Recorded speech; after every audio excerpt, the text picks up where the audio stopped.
চট্টগ্রামে এক জানাজায় আমার শরীক হওয়ার সুযোগ হয়েছিল অনেক বছর আগে। ইমাম সাহেবকে দেখলাম জানাজা শেষ করে তিনি লাশের দিকে আঙ্গুল ইশারা করে বললেন, কেন আসিল? সকলে কইল গম আসিল। তা আমি তখন নতুন নতুন গেছি চট্টগ্রামে, আমি চিন্তা করলাম লাশের সাথে গমের সম্পর্ক কি? ইমাম সাহেবরে পরে কানে কানে জিজ্ঞেস করলাম, ভাই এই লাশের সাথে আপনি গম আসিল কিসের গমের কথা কইলেন? কয় যে গম মানে লোকটা কেমন আছিল, গম মানে ভালো, কেমন আছিল? তো লোকেরা বলছে গম আসিল মানে ভালো আছিল। তা বললাম তাতে হইল কি? কয় যে আমি জিজ্ঞেস করলাম কেন আসিল, সকলে কইল গম আসিল, ভালো আসিল, তাহলে হইল কি? কয় যে আল্লাহও তার ভালো বলে বেহেশত দিয়ে দিবে। আশ্চর্য কথা, কেমন কথা! এই লোকটা যদি কন্ট্রাক্টর হয়ে থাকে, এই লোকটা যদি ইঞ্জিনিয়ার হয়ে থাকে, এই লোকটা যদি দারোগা বা অন্য কোনো চাকরিতে রত থাকে, তাহলে সে যদি কন্ট্রাক্টারি করতে গিয়ে সরকারি টাকা রড সিমেন্ট যদি খাইয়ে থাকে, সিমেন্ট ইট যদি হজম করে থাকে, মানুষের হক যদি নষ্ট করে থাকে, আর আপনারা সবাই মিলে বললেন কেমন আসিল, কেমন আসিল, সবাই বললো ভালো আসিল, আর আল্লাহ বেহেশত দিয়ে দিল, তাহলে হাকামুল হাকিমিন আল্লাহ হইলেন কেমনে? কি বিচার হইল? হইল কোন বিচার?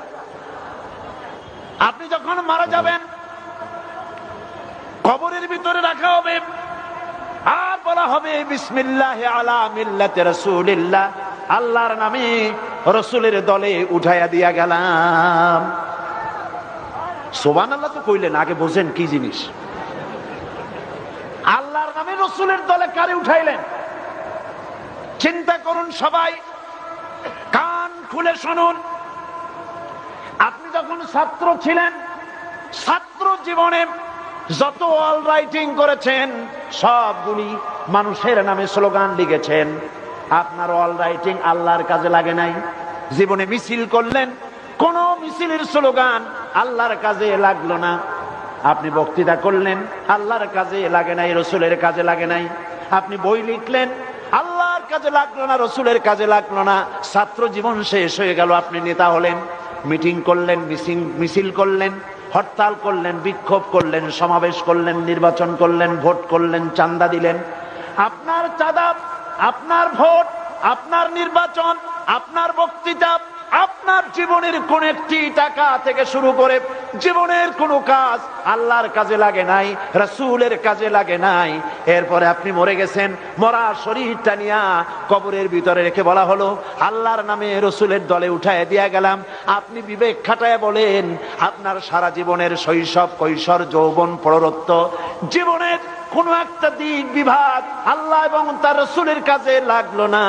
এই মরা দেহটা নিয়ে রাসূলুল্লাহ কি করবে? কথা বুঝে আসছে? কথা বুঝে আসছে?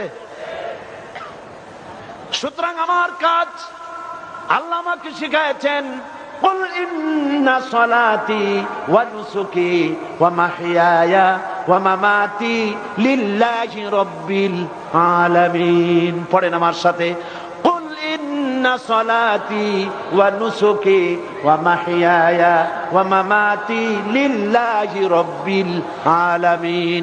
বলো আমার নামাজ, আমার কুরবানি, আমার হায়াত, আমার মওত সবকিছু আল্লাহ রাব্বুল আলামিনের জন্য। কার জন্য?